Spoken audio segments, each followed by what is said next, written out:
Magandang araw! Sa video na ito, pag-aaralan natin ang tekstong persuasive. Aalamin natin kung ano ito, ang mga elemento ng panghihikayat ayon kay Aristotle, at ang mga propaganda devices na ginagamit upang mahikayat ang isipan at damdamin ng mambabasa o tagapakinig. Kaya kung gusto mong matutong maging mapanuri at epektibong manghikayat, ituloy mo lang ang panonood. Ano ang tekstong persuasive? Ang tekstong persuasive ay isang uri ng teksto na layuning makaakit o makahikayat ng mga mambabasa sa isang tiyak na pananaw, opinyon, o aksyon. Layunin nito na magbigay ng mga dahilan, katibayan, at argumento upang mapanindigan ang isang panig ng issue at kumbinsihin ang mambabasa na sumang-ayon o sumuporta sa ipinapahayag ng teksto. Mahalaga sa tekstong persuasive ang paggamit ng makatotohanang datos, ebidensya, at argumento upang mapalakas at patibayin ang posisyon ng manunulat. Dahil dito, karaniwan natin itong makikita sa mga editorial, advertorial, patalastas, at iba pang uri ng teksto na layuning makumbinsi o makaapekto sa opinyon ng mambabasa. Elemento ng panghihikayat ayon kay Aristotle.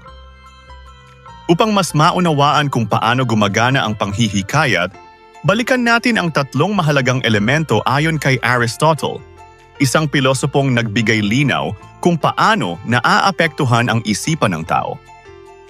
Una, ethos. Ito ay tumutukoy sa karakter, imahe, at reputasyon ng nagsasalita o manunulat. Mas madaling maniwala ang tao kung ang pinanggagalingan ng impormasyon ay may tiwala at respeto ng publiko. Ikalawa, logos. Ito naman ang opinyon o lohikal na pagmamatuwid ng manunulat o tagapagsalita. Dito pumapasok ang datos, ebidensya, at malinaw na paliwanag. Kapag makatuwiran ang argumento, mas nagiging kapani-paniwala ang mensahe. Ikatlo, pathos.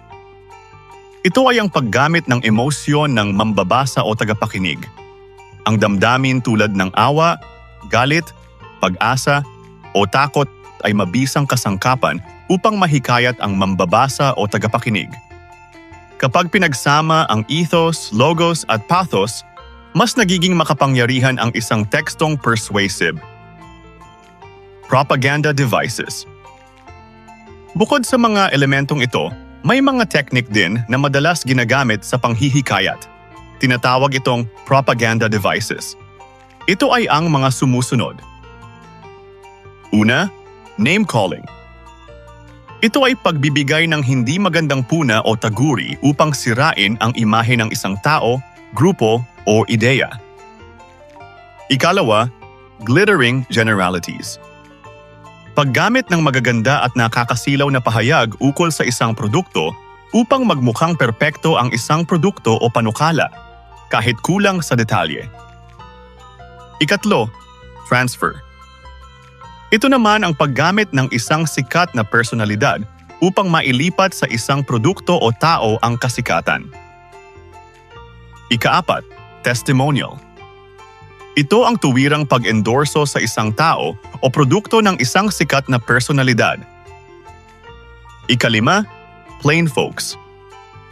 Dito, ang mga kilala o tanyag na tao ay pinalalabas na ordinaryong taong nanghihikayat sa boto, produkto, o serbisyo.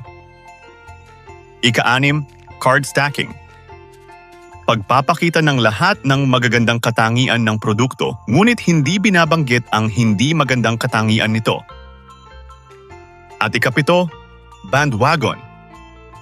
Ito naman ay ang paghimok sa lahat na gamitin ang isang produkto o sumali sa isang pangkat dahil ang lahat ay sumali na. Sa kabuuan, ang tekstong persuasive ay makapangyarihang kasangkapan. Maaari itong gamitin upang magbigay kaalaman, manghikayat para sa kabutihan, o minsan, manipulahin ang opinyon ng iba.